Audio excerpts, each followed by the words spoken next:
Okay, so welcome. Forrest is new and Amanda's been here before, so just thank you for the gift of your presence. It's wonderful to have you here today. Um, and just acknowledging that, we're here and possibly at another time, other people will be listening to this recording and just offering an affirmation that we are all approaching this from our own bodies with our own capacities and resources and limitations. And so throughout this gathering, you're invited to attend to your needs, to whatever that might be. For those who are here, it could be being on or off camera, just taking whatever posture is supportive to you, taking a break, walking away, coming back, leaving early if that's what you need to do. So just whatever. If anyone has a need for closed captioning, captions are available because every operating system is different. I don't necessarily know where you will find them on your screen, but closed captions on a PC or a laptop are typically found in the menu at the bottom of the Zoom. And just further about access needs, whenever when I stop the recording and we're all visible to each other, then at that time, just asking everyone to be welcome, Maddie. Asking everyone to be sensitive to the needs of others. And so, maybe keeping yourself on mute so there aren't noise disturbances that might interfere with other people's experience. And also, perhaps just being aware sometimes that motion in our environment, like if we are in motion, that can be disturbing to other people. So again, I am recording and only my image and my words are going to be recorded. I'm going to give a little overview for how this offering is intended to take place today. So I'm going to have a few introductory words in a moment. Then there's going to be a grounding and a guided meditation, including a period of silence. Then we'll take a comfort break. And we'll come back from that, and I'm going to offer sharings on the principle of leadership of the most impacted in the 10 principles of disability justice. Today, what I'm going to do is also invite some thoughts and feedback from participants during that offering. So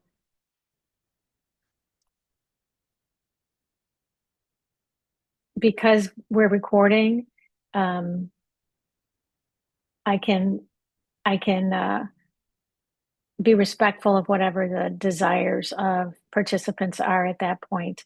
If you want to have your words recorded, I can leave the recording running and you can speak. And your voice can be recorded. But if you prefer not to be recorded at all, I can simply stop the recording. Welcome, Frankie. Good to see you. So after both what I have to offer and sort of the interactive piece of what I'm offering, I'm going to stop the recording. We'll have an opportunity for sharing. And then there'll be a dedication of merit and an opportunity for a community picture if that's of interest. That would be by means of a screenshot of our group, whoever's able to remain till the end if they're interested.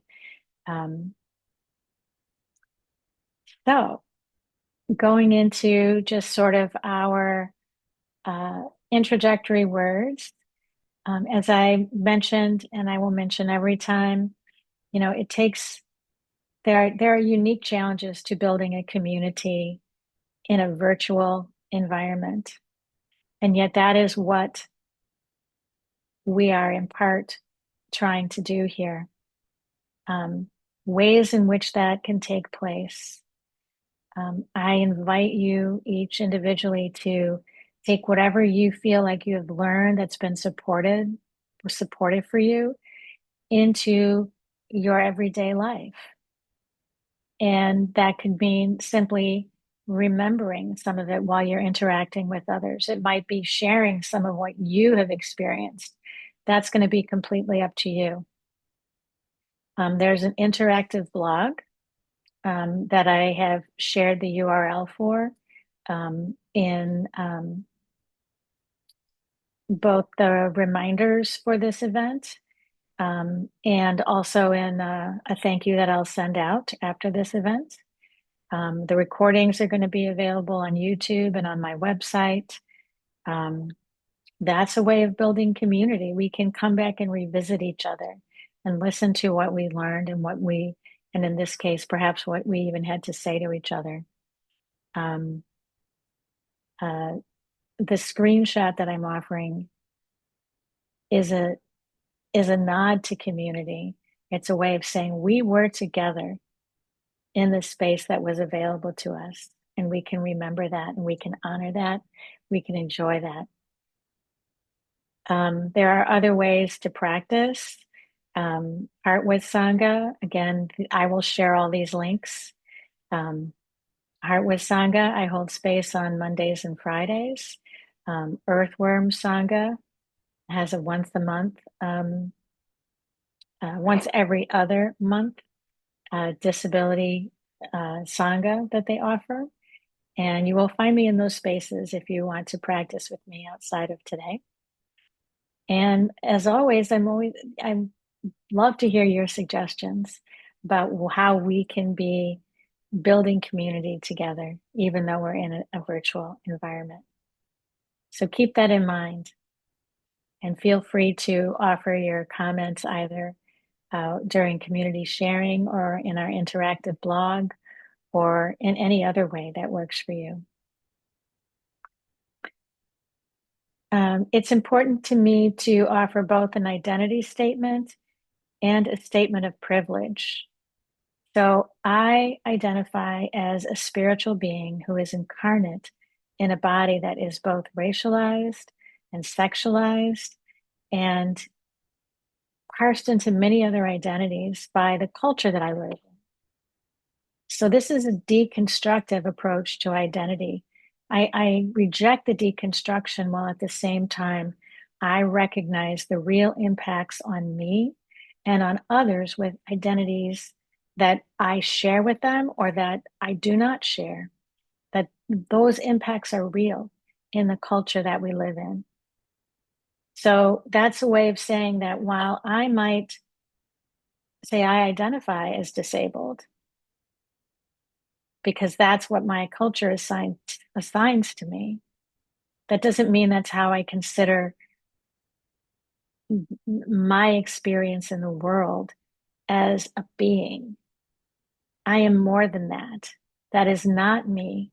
That's an experience that I have, not an identity.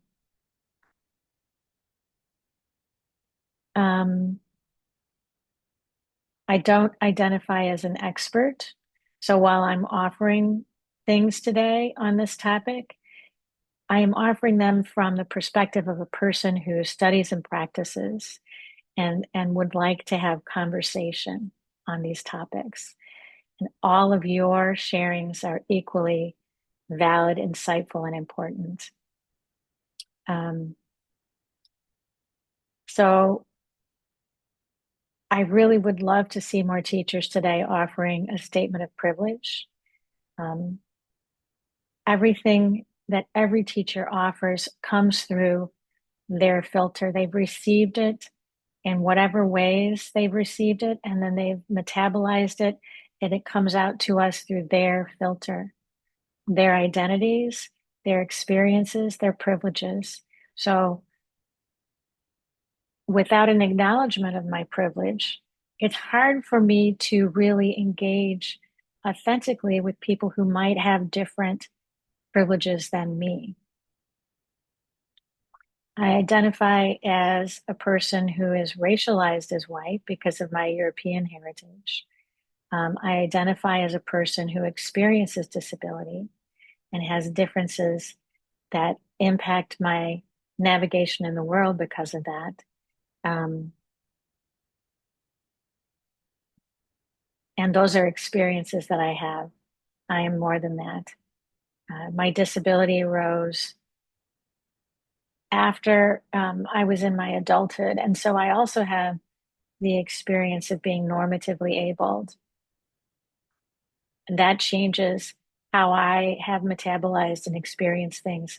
And all of these things may change what you hear from me and or the way that you hear them if you have different identities or experiences. And that's perfectly valid. That's perfectly valid. So please pay attention to those moments when something that I say, the way I say it, doesn't seem resonant with your experience. Your experience is true and valid. So because I'm aware of the value that has come to me through all the different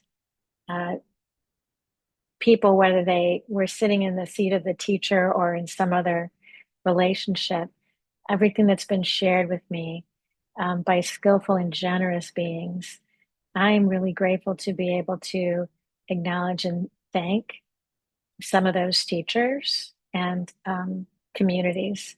So today in particular, I want to offer gratitude to the community at Mind Body Solutions. That's a very supportive community for people with various disabilities. I want to offer gratitude to Sins Invalid, who cultivated these 10 principles that one of which we'll be discussing today. And throughout this offering, I'm going to say the names of many other wise beings, and I say their names with gratitude and deep bows. So with all that said, I would like to move into our guided meditation at this time. And so I encourage you to find your approach to that by noticing where you are right now and noticing what's supportive in your environment, what's supportive in your posture, and taking a moment to maybe adjust or adapt. And I actually encourage everyone, go off camera. Don't look at the screen. This isn't about me. This is about you. This is you time. If you want to lay down, lay down. If you want to sit in a chair, sit in a chair. If you want to sit on the ground, sit on the ground. Do whatever is going to be supportive for you. And if that changes during the course of the meditation, please feel free to change, to adjust and adapt.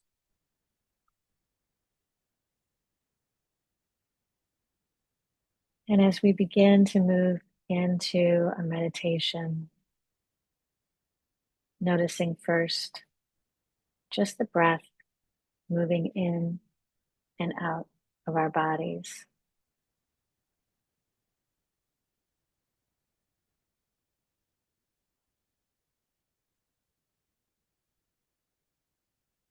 And just allowing yourself to be aware that the breath comes in without us having to take any conscious actions, and the breath moves out without us having to take any conscious actions.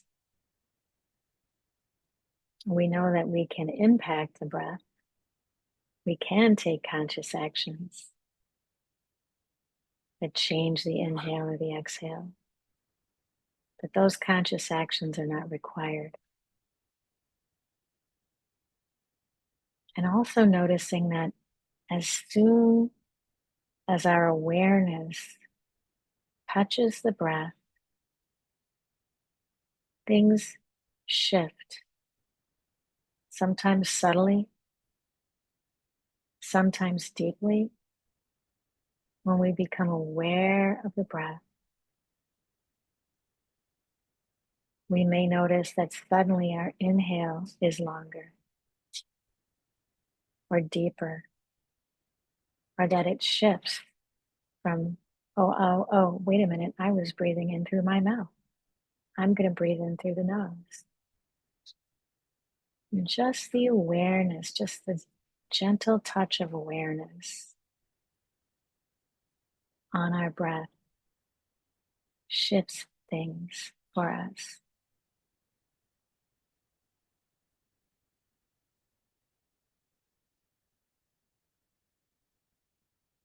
And just allowing ourselves to just sit with that experience for a moment,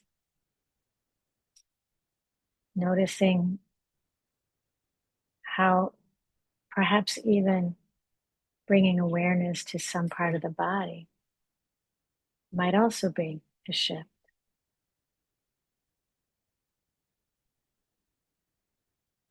I will make some suggestions for where we might bring awareness, but also affirming that if you are hearing your awareness needs to go to a certain place in your body, that is the guidance that you should follow.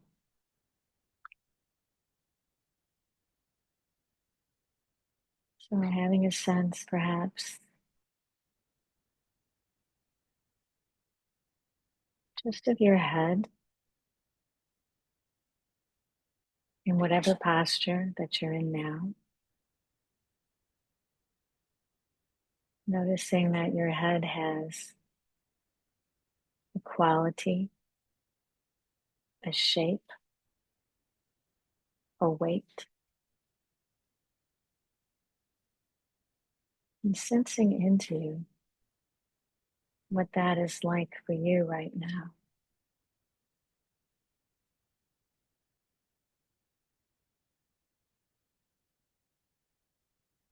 If you're sitting, you may notice the sense of the weight of your head sort of resting on your neck above your shoulders.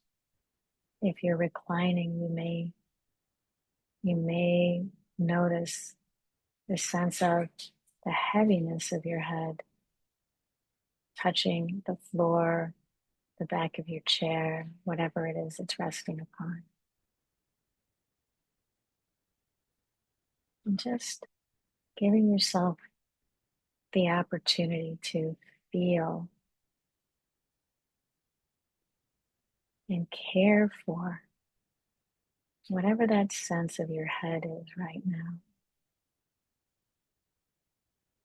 Letting your awareness bring care and a gentle soothing,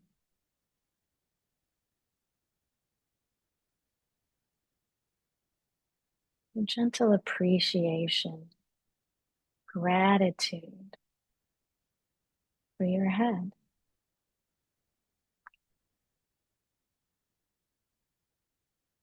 And breathing with that gentle awareness.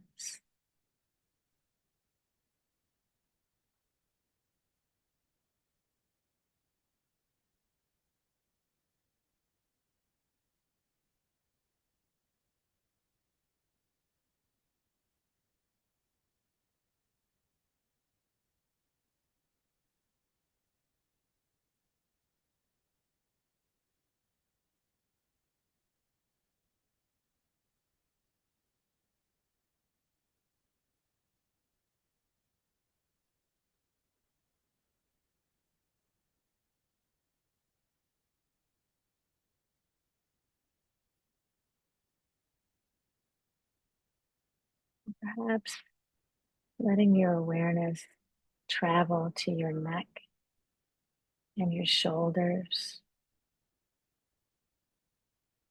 sensing into the qualities that you feel there.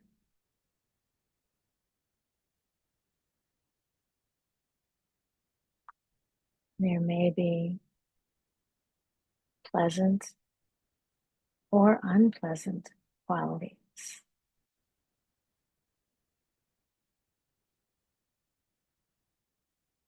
There may be a sense of freedom or a sense of constriction and tightness.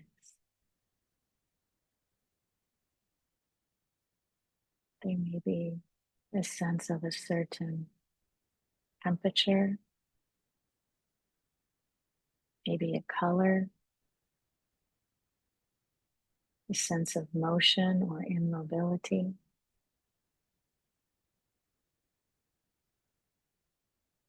And just letting your awareness rest with whatever you're sensing in your neck and your shoulders. Like a gentle greeting, a gentle hello, a welcoming, a gratitude, an appreciation for your neck and shoulders.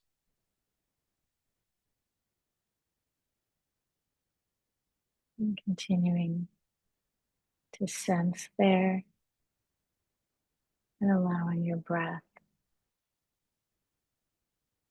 to rest in that awareness.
Allowing your awareness to continue to travel in your body to wherever it would like to take you.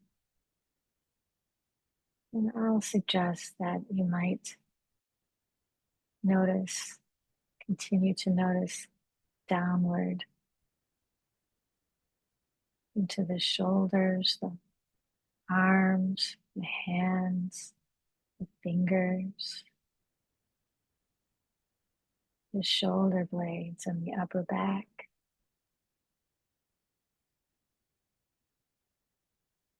Noticing whatever qualities are there.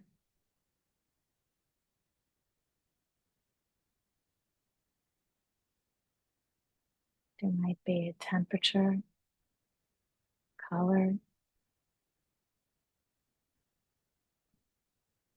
You might notice something that always seems to be present in these parts of the body. You might notice something that's different, something you haven't noticed before.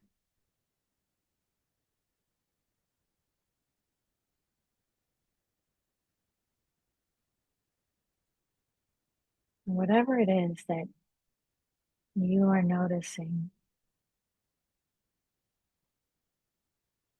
in your arms, your hands, your fingers, shoulder blades, your upper back, wherever in your body your awareness is resting right now. Just allowing that awareness be a gentle, welcoming, and caress, and affirmation, and appreciation for everything in those parts of your body right now.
Wherever your awareness is resting right now, if your body is telling you that's the place your awareness needs to be, allowing that to go forward, but also suggesting, if it's right for you, your awareness might expand to take in sort of the entire middle portion of your body, your chest, your heart, all the organs of digestion and elimination, the waist, the back, everything in that busy middle part of the body. So much activity that goes on there without our awareness most of the time.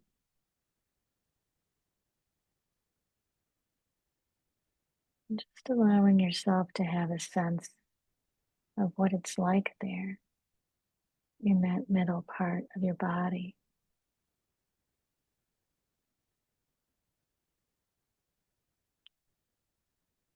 In particular, if there's something in there that it calls to you that says, I would like you to spend some time with me now.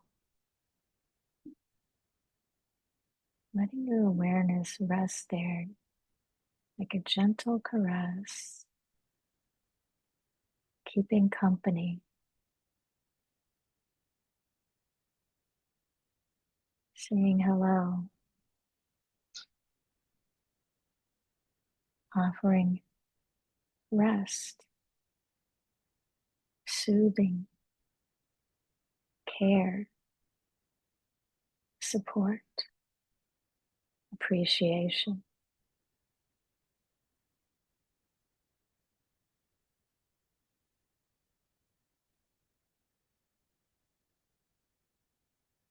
Just letting your awareness rest there for a while with your breath.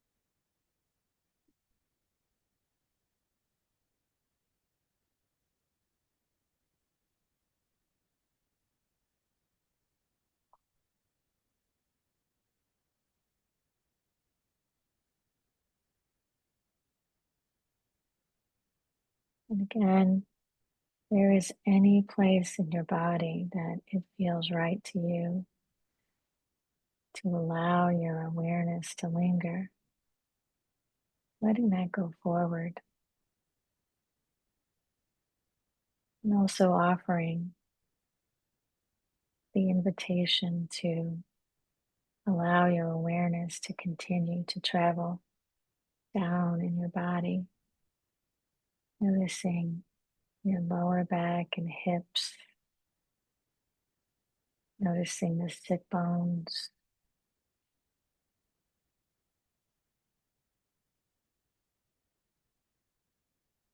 noticing the thighs, legs. Bring motion into the body.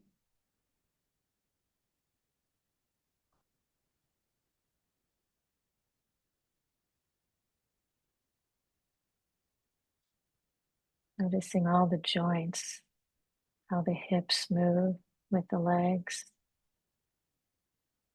how the knees move,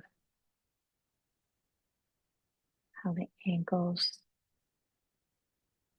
support even when we're sitting or laying.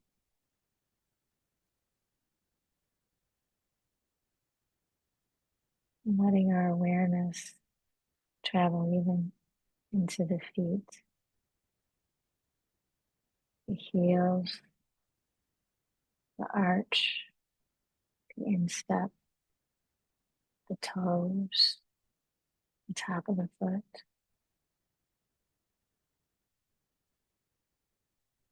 Letting your awareness take in all of that lower body, all of its power, all of its weakness,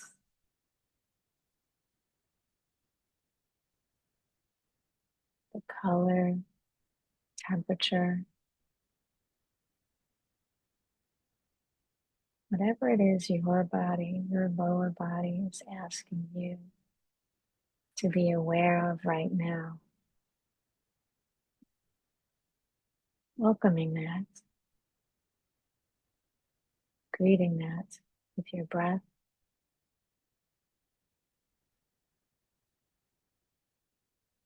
and with your awareness offering care, comfort, support,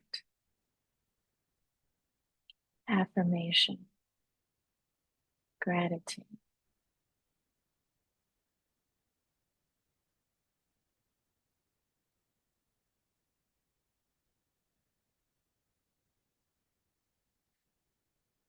And resting with that for a moment.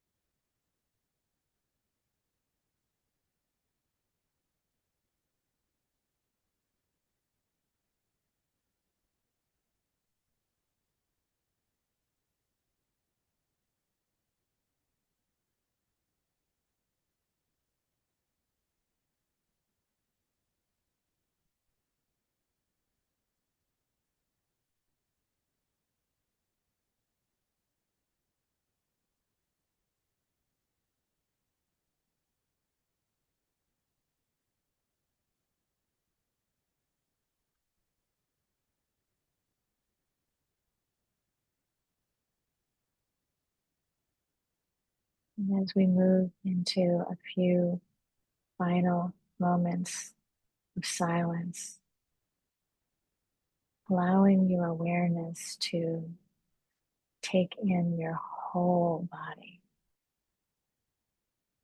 all the parts of the body that I have named and described, and all of the elements and parts of your body that I haven't. Your body is the totality of everything. All the ways that It holds you and supports you right now. Again, noticing whatever in your body might be calling for your companionship right now.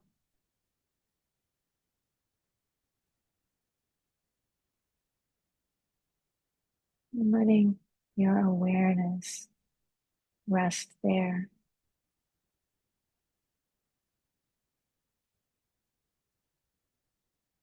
Providing comfort, care, soothing, support,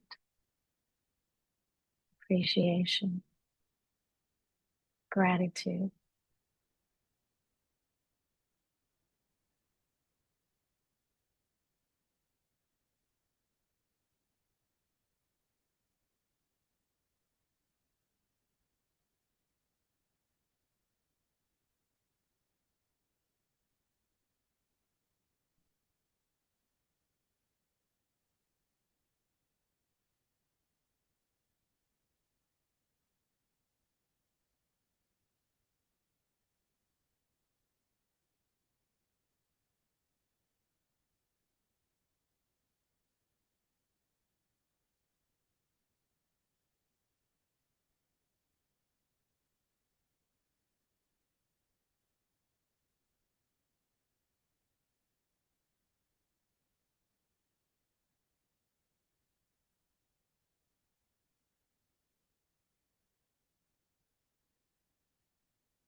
Allowing your practice to gently come to a close,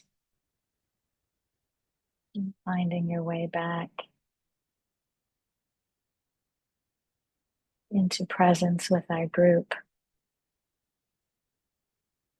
And I will share, we'll be going into our comfort break now, which will be about 8 minutes. And I will be stopping the recording because I'll be playing some music. And for copyright reasons, I cannot record that. So have a wonderful break, everyone. Take care of your needs. And as you are able, I'll see you back in about 8 minutes. Okay.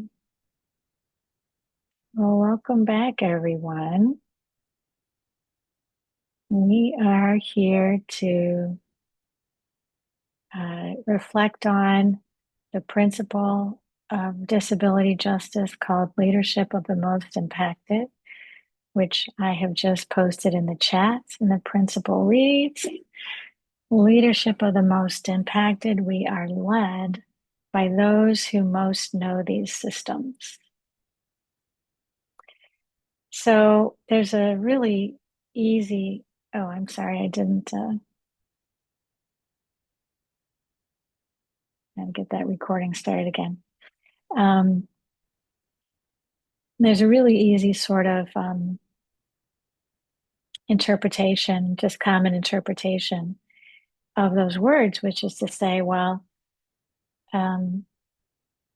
the welfare recipient should lead regarding the system of welfare.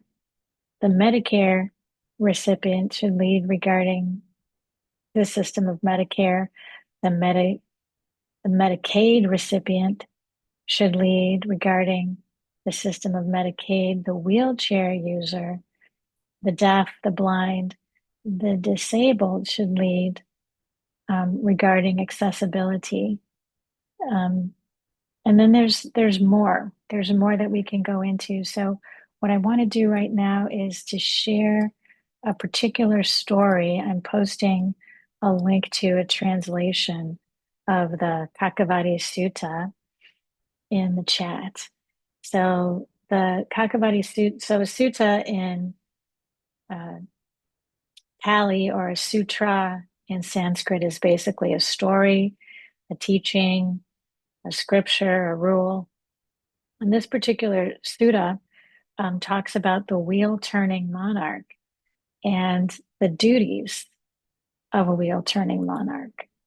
So, wheel turning is understood to mean following the practice and principles of set forth by Shakyamuni Buddha. So it's a longish story, and I'm going to summarize. So not only does the story talk about what the principles of a wheel turning monarch are, it also contains a prophecy of what happens when these duties are not honored or fulfilled. So in summary, the duties of a wheel turning monarch are to honor, respect, and venerate principle. There is no description of what they mean by principle in this story. And so I think it's safe to interpret that as ethical or Buddhist principle. To provide just protection and security, to repay or honor by repaying,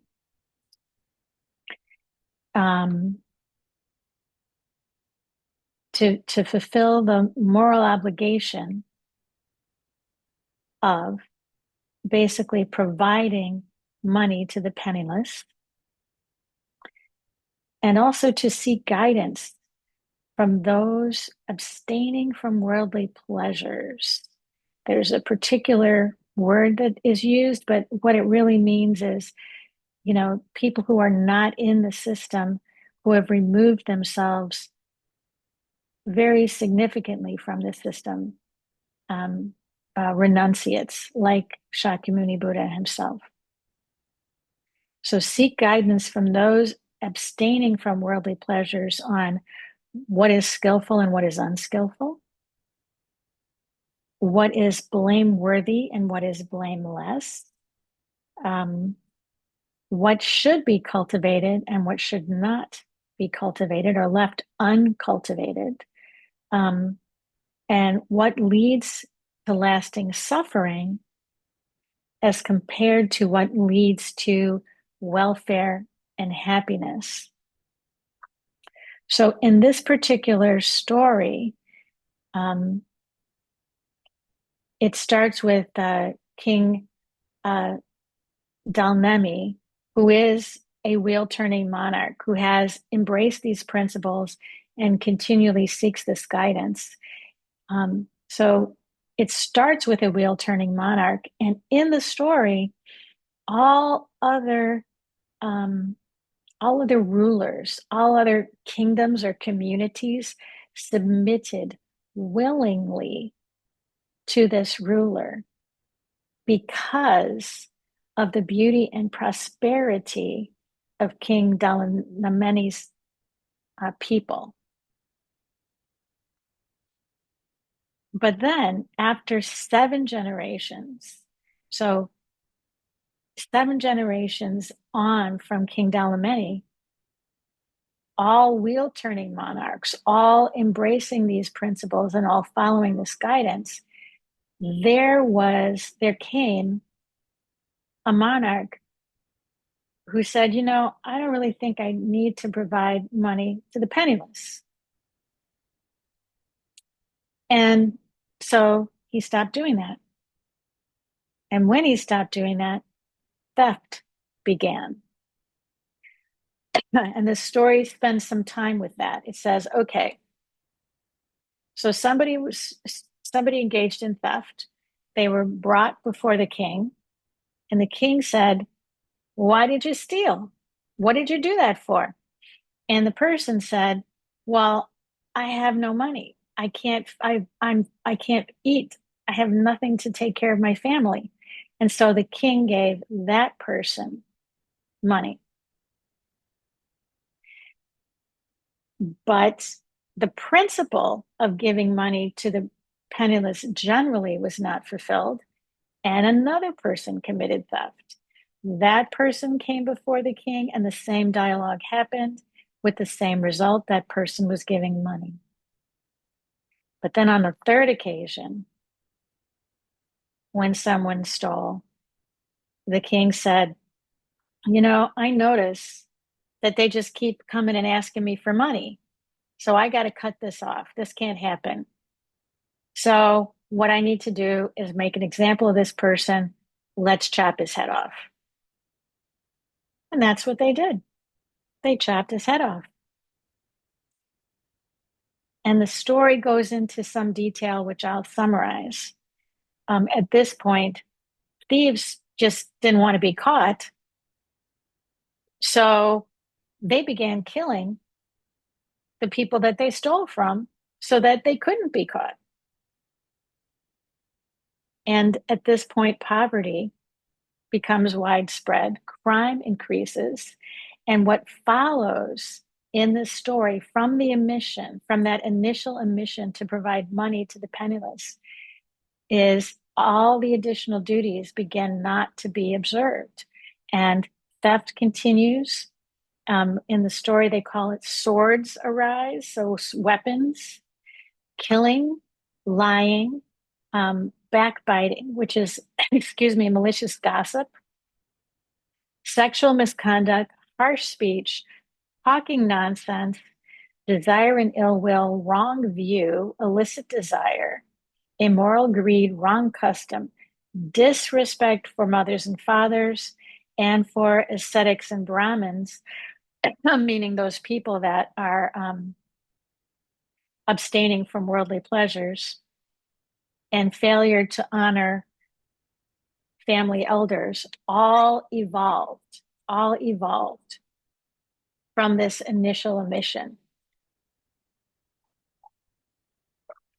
So the beauty and prosperity of the people, as was described originally in the story, devolved, decreased, became a thing of the past, to the point where the story says they became full of hostility toward each other with acute ill will, malevolence, and thoughts of murder. Not only does the prosperity and the beauty decline, but also the lifespan declines. And that brings us to about the middle point of the story. So what I'd like to do there is pause for a moment and offer some observations, and then also ask you if you have observations you'd like to make. Because what's interesting to me when I read this story is, even though it talks about a period of decline, right at the beginning, when this wheel turning monarch's community is so beautiful and prosperous, poverty still existed. There were still people that had nothing, that needed to be shared with. That's one interesting thing that's interesting to me that I observe in this story. Another thing is that war, invasion, and conquest exist, because King Dalmeny, he went to neighboring kingdoms and he said, I'm here to take over. Now the story says they submitted willingly, but it also says he went with his armies. So war, domination, colonization, conquest exists in this story. There's some other things I could share, but I kind of want to stop there and just pause for a moment. Again, I'm going to say I am recording now. I'd like to ask for um, thoughts and observations on just what you've heard so far in this story.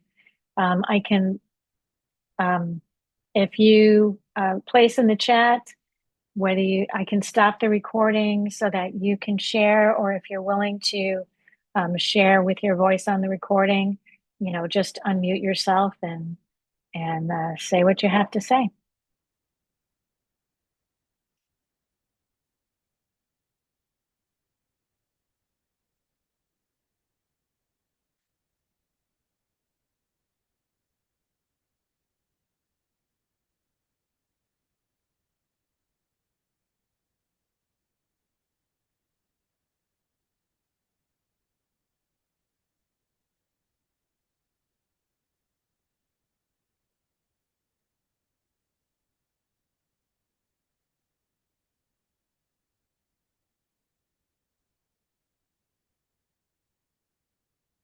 Okay, Amanda, I'm going to call on you. Do you have anything that is interesting for you about this story?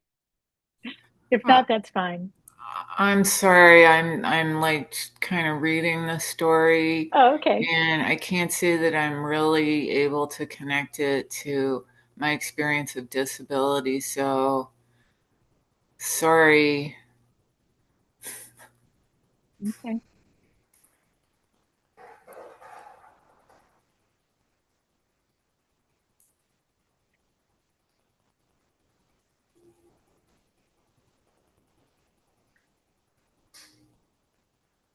I can offer maybe something there.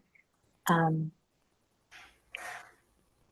and perhaps I should have said this initially. I think that leadership and impact cannot be separate from each other.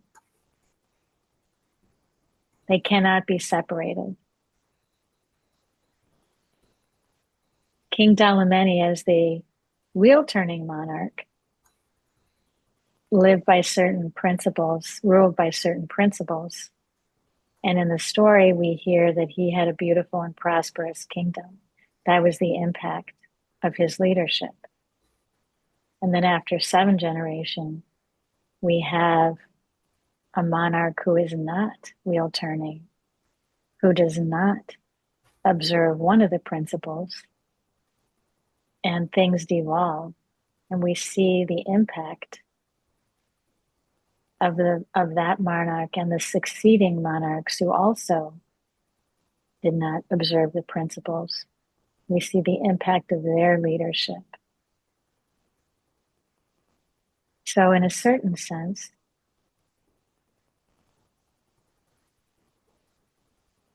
those that were living in poverty became disabled by refusal to observe the principle of giving money to the penniless. They no longer were able to care for their families. They did not have food to eat because the system did not allow that to occur. And so the story tells us that from a choice to lead in a certain way,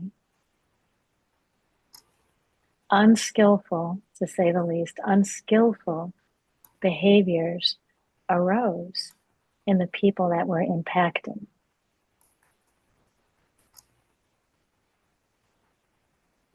And I'll elaborate on that more um, as we continue. Any other questions or observations before we go back to the story?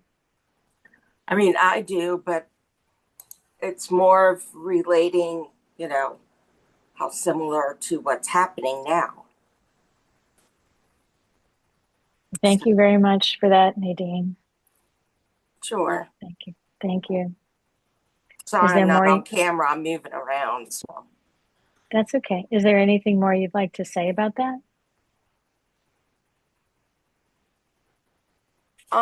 Just how, helpless it makes people feel.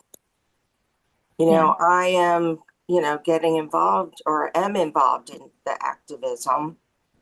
I go to protests and I'm in a indivisible group. So that's what's making me feel better about things is fighting back. Yeah. So, and maybe that's not what happened in those kingdoms. There wasn't any kind of revolution, Yeah. well, except for the French Revolution. But, Yeah. there could have been ones that we don't know about, but, Yeah. okay, I'm done. So, Zach, thanks for rejoining us. I'm going to place in the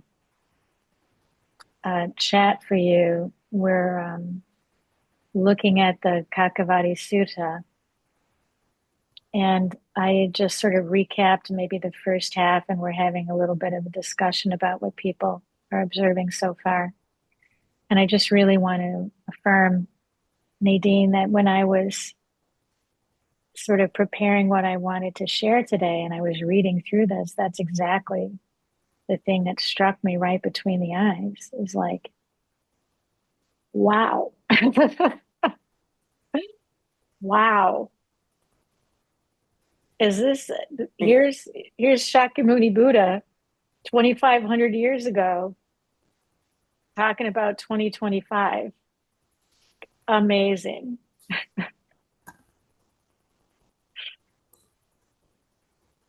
Yeah. There's something that you wanted to add, Frankie, before we go to the second half of the story?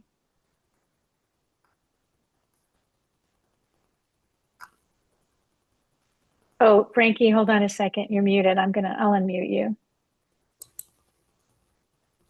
Yeah.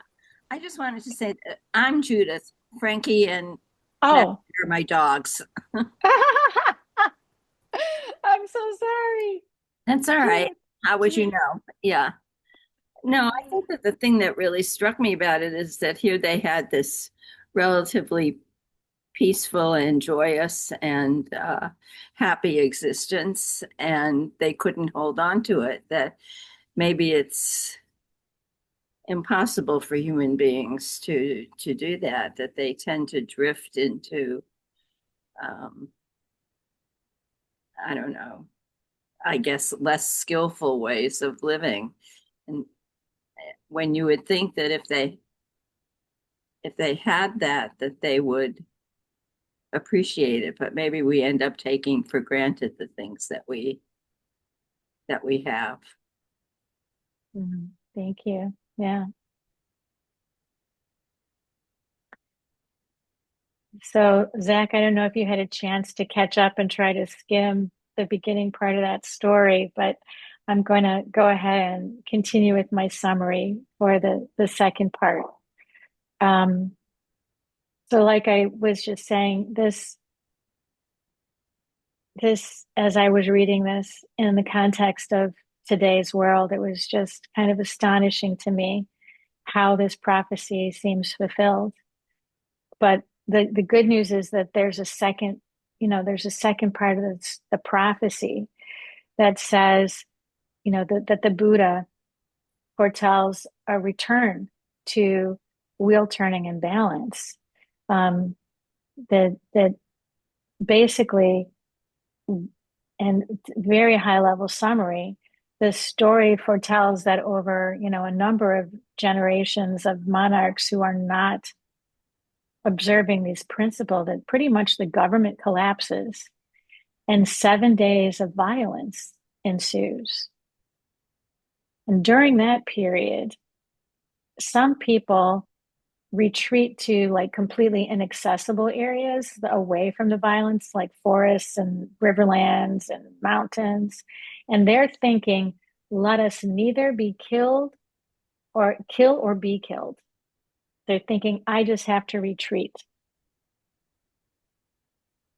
And then after the 7 days of violence ends and these people emerge from their hiding, even though they had been people who, as the story said earlier, looked at each other full of hostility, with ill will and malevolence towards each other, even though that's how they had been feeling about each other as they retreated. When they came out and the violence was over, they rejoiced and they embraced one another just for the joy of being alive.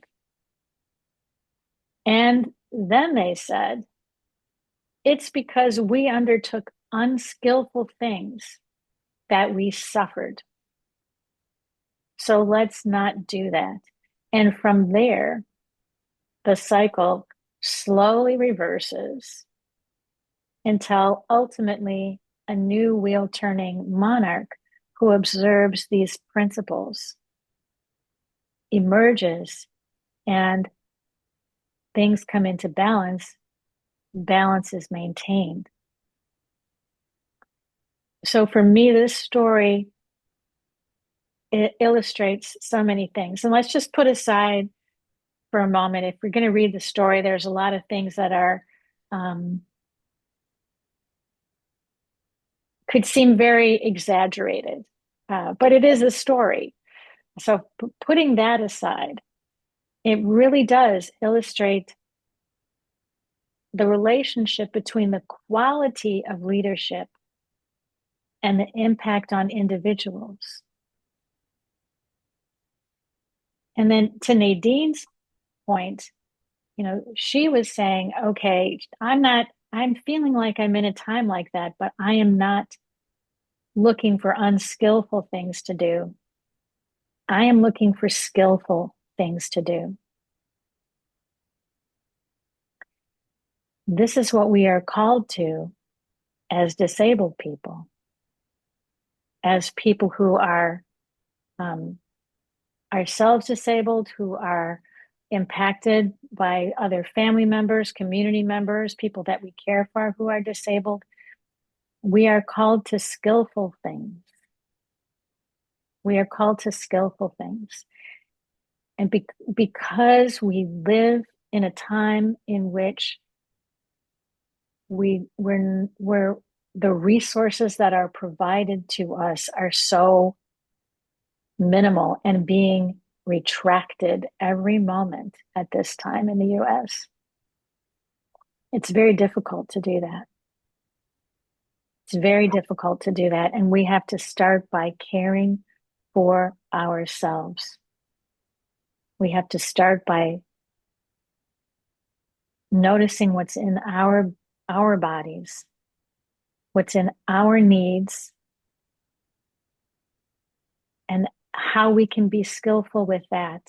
If we're not skillful with ourselves, how are we going to engage skillfully with others? How are we going to have the capacity to engage with others?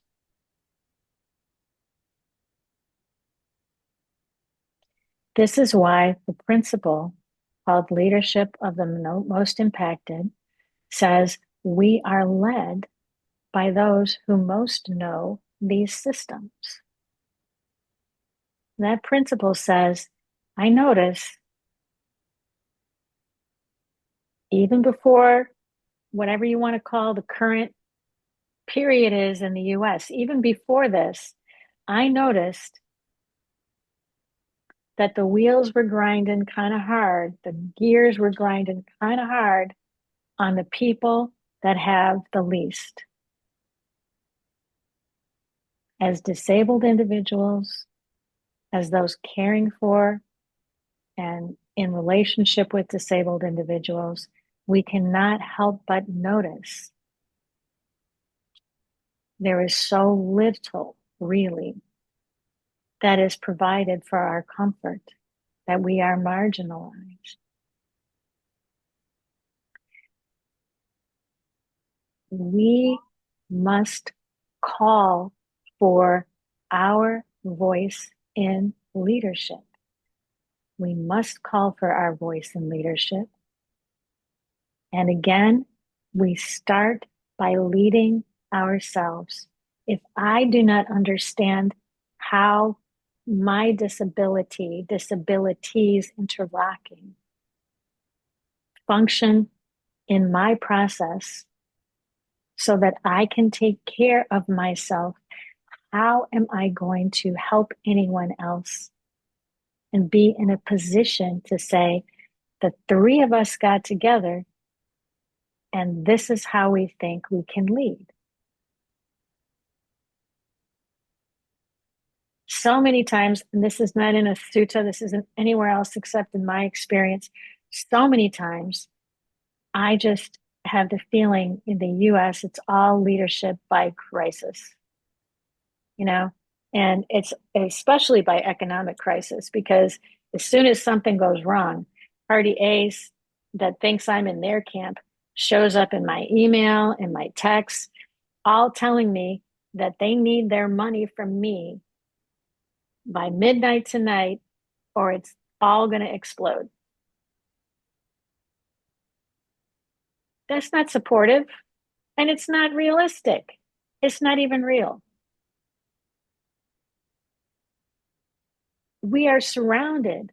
We are surrounded by people who are supposed to be leading, who are propagating crisis. How is that going to help? We can only, as Nadine called in, we can only look for the ways that nourish us, that allow us to feel some capacity, some agency. And as I have said, we are in community together right now in this virtual space.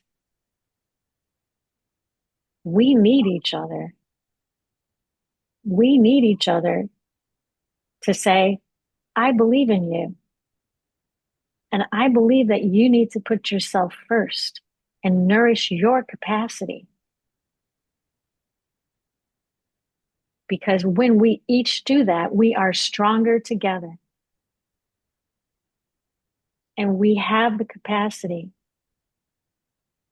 to begin to really discover for ourselves that which has been evolved away from us, how we can feel nourished and sustained and of value so that we can make the worthy contributions that we can make.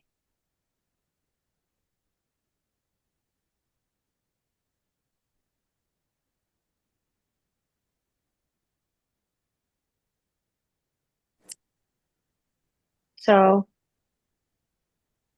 Can I comment? sure, please do. I mean, what you said makes me think of, for disabled people, because I am,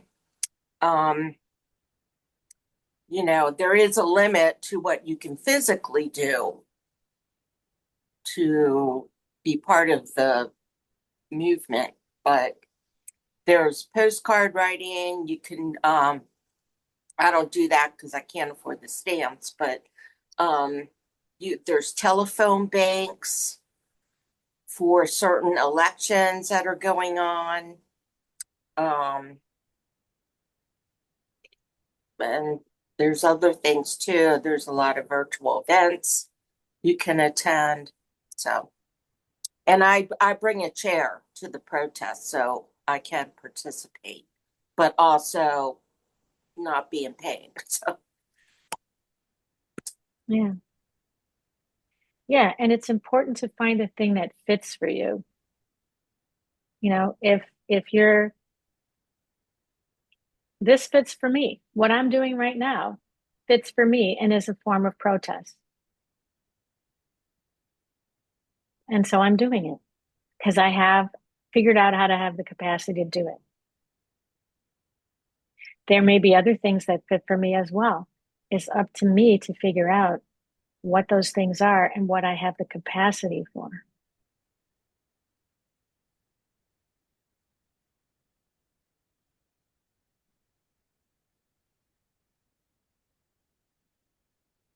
It feels important to me to keep in mind that this story doesn't say everything is beautiful for everybody all the time. Even in the wheel turning monarchs community, there was still poverty. And that's one of the reasons why it's so important for us to realize that even 2,500 years ago, when Shakyamuni Buddha was envisioning utopia, more or less utopia, the wheel turning kingdom, poverty existed in it. So poverty is a form of disability. Disability exists. It's in the basics of the Buddhist precepts. We are of a nature to grow old. We are of a nature to become ill. It is acknowledged that this is going to happen. How do we do that skillfully?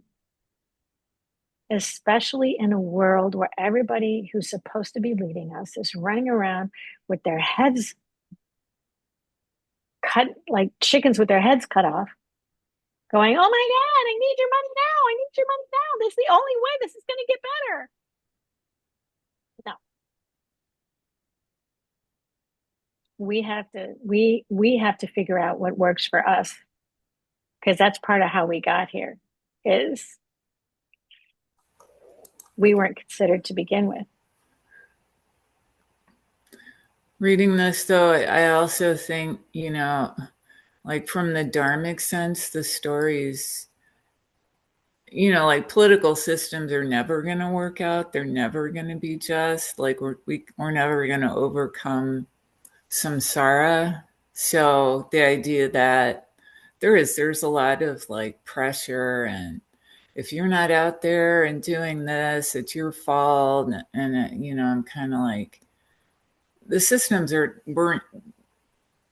will never be just. I mean, I guess the story, what kind of threw me was he's talking about that there was this virtuous leader and this kingdom that worked for everybody, but like I'm thinking like in the human world, that really doesn't exist. So I don't know, I'm just kind of trying to think like, what does this mean in terms of like the individual mind? And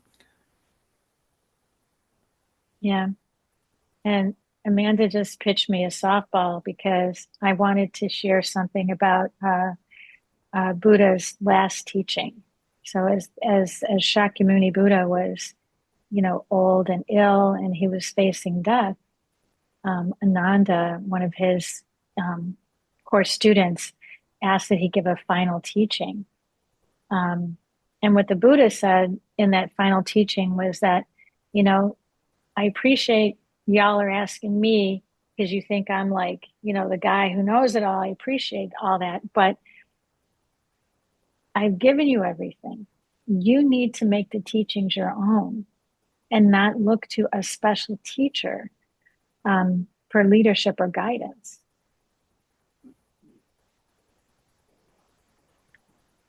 He did not intend for a single person to have leadership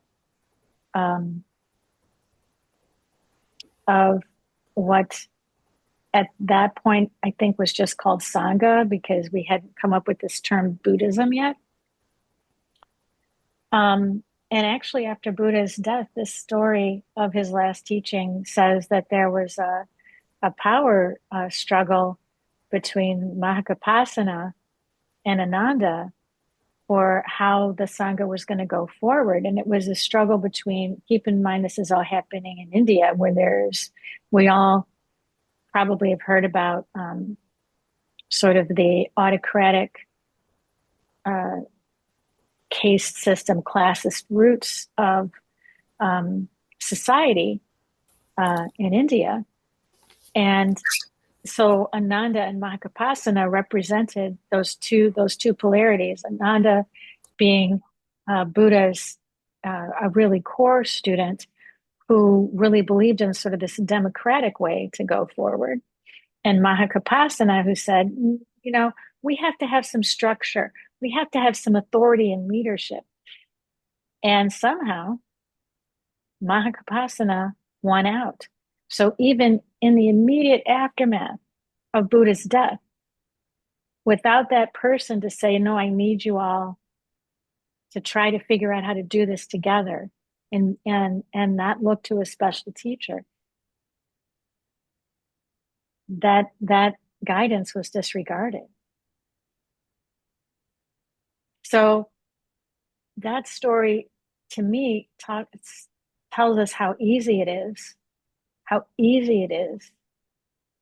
to disregard everything we've learned and just say, well, I really only know how to do it this way because that's how my mom did it, my dad, my grandparents, their grandparents. I only know how to do it this way. So let's just make the thing that looks really good work in the way that I already know how to do things.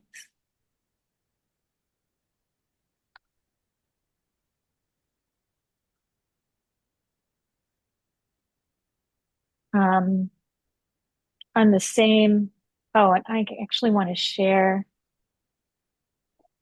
in the chat some of where I got that story from, if you're interested in reading that, from Roshi Joan Halifax of Upaya.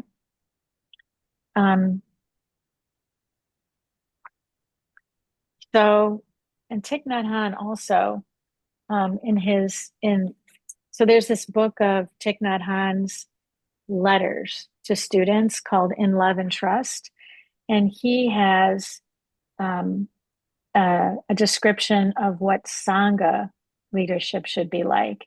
And he says that while there is sort of like a head abbot or abbess, there's sort of like a head spiritual leader.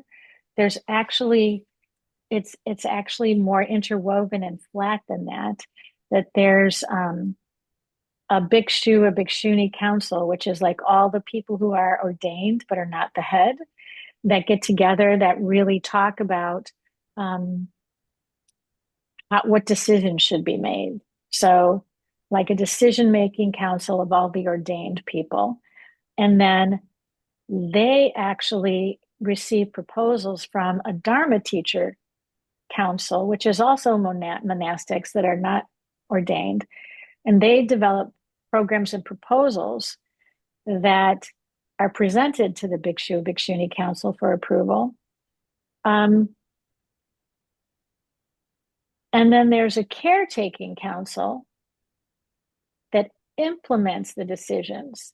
So no one person or group of people has a say over all these things. It's done sort of collaboratively and with mutual interguidance. I'm going to share, I just got something I got a little bit in my feelings about in that particular letter where he's describing this, because he says the role of lay practitioners, so think about like us, householders, the you and me of it, is also very important in the work of Sangha building because the suffering of the world is overwhelming.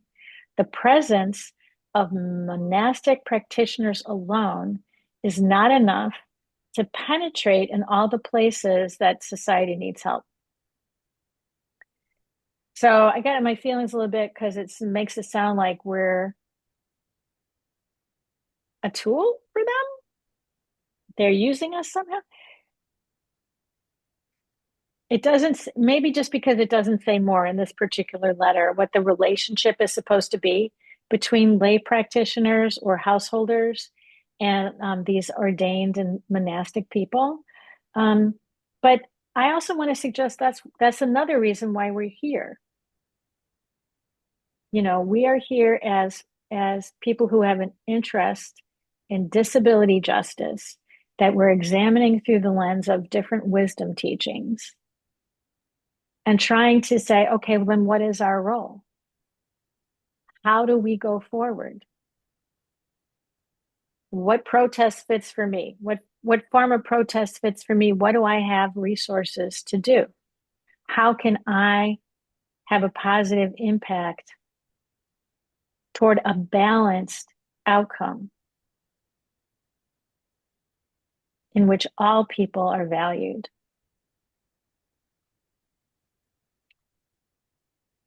So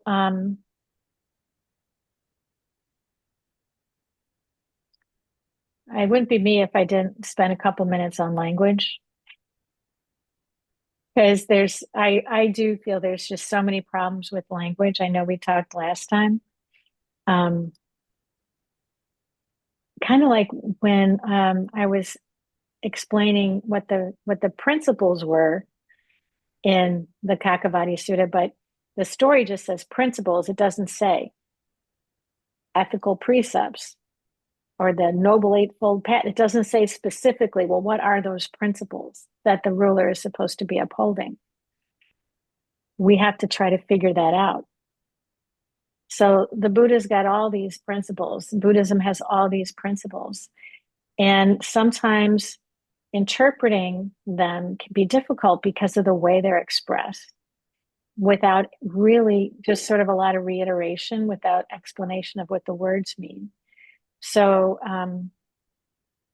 I want to say that when we're talking about leadership of the most impacted, we really begin to get into that part of the Noble Eightfold Path called Samakamanta, which is right action. So last month we talked about Samaditi, or right view. And what I'm proposing today is that right action has to follow right view.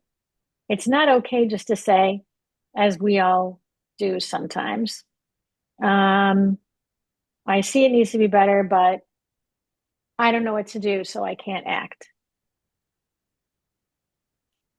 We can't act on everything.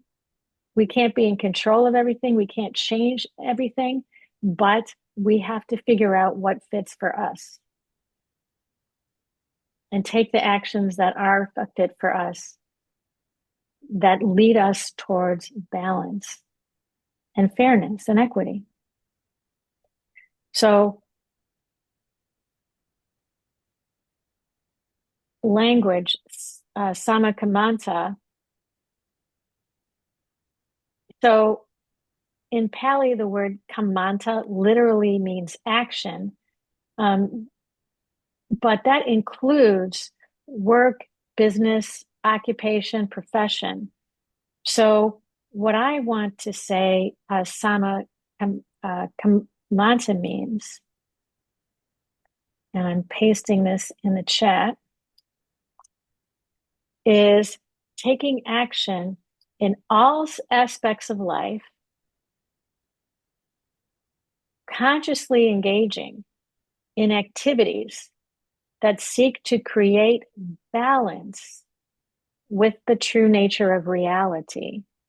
So remember last month, I said that right view, or samaditi, was a perspective that reflects a balanced and intentional gaze toward a profound understanding of the true nature of reality.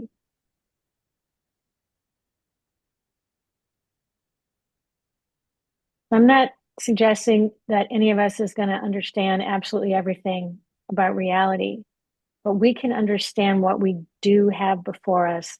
You know, however much of the pie we can see before us right now, we can say, well, I understand that much. I see that much. I'm looking into the true nature of all of that. How that much of the pie is what I can see, and maybe it even affects other things that I can't see right now, but I can take action leading towards balance with what I do see. And I can practice to try to expand my view, to try to expand my right view, so that my actions can be informed and in keeping with my ethics, with my intention to be in balance with the true nature of reality.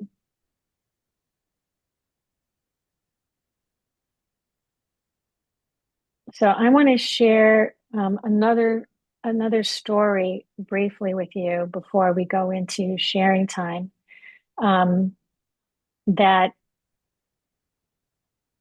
feels important to get into at this point with me, which is that, Buddha over and over again said, I'm telling you this, but don't take my word for it. Practice for yourselves, explore for yourselves, find for yourselves, figure it out for yourselves. He was an experiential teacher, experiential. And there's a really wonderful story in Sebene Selasse's book, You Belong, that to me perfectly illustrates how these experiential wisdoms can come into us. So in this particular story, she says she was a junior in college in Montreal. So Sebene is an African-American woman. And she was I'm walking in Montreal with my two best friends, Naomi and Peter, a Japanese Canadian straight woman, and a white Anglo-Canadian gay man. This was the early 90s, and there had been a number of incidents of neo-Nazi gangs beating up queer people and people of color in the city. A group of white skinheads stood on the corner ahead of us. As we walked toward them, all three of us tensed up, and Peter took off his baseball cap that had a small button on it with intertwined male symbols, a gay pride symbol. As we passed them, Peter turned to us wide-eyed and said, "Oh, Jesus, you guys can never take off your hats." So the Anglo-Canadian guy had a hat on that proclaimed his gay identity, and he suddenly realized, oh, I'm with this African-American woman and this Japanese Canadian woman. They can never take off their hat. That was an experiential moment for him where he had always understood that there was danger for people with different deconstructive identities. But suddenly it hit him. He experienced it.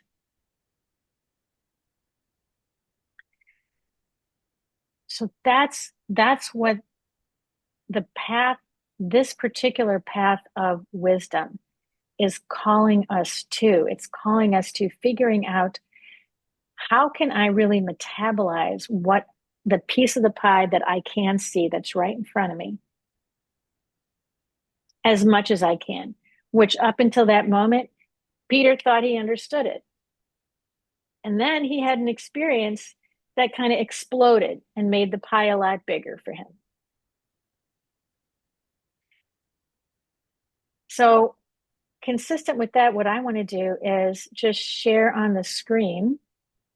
I can get the right document. Here's what some folks are doing around this. So Mind Body Solutions is an organization founded by a guy who's paralyzed from the waist down that offers yoga to people with all kinds of disabilities. Looking Up From Here, a podcast started by 3 students at Mind Body Solutions that illuminates the wheelchair life. So I'm not going to read this whole thing because I'm going to share it with you in the document links that I put in the blog. But the point being that there are so many ways to approach this. There are so many ways that we can make a contribution. There are so many ways that we can have an impact. And it's really okay to have your impact be narrow and limited just to the people who attend Mind Body Solutions, just to the people who use beauty products.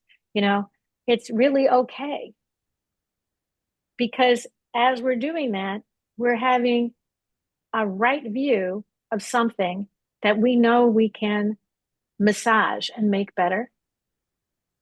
And as we engage in the action, as we take the right action around that, we will inevitably grow. We will inevitably learn more. We will inevitably gain more. And just as the first two show, we may actually help to cultivate people who find ways to share their learning and to grow and share with others as well.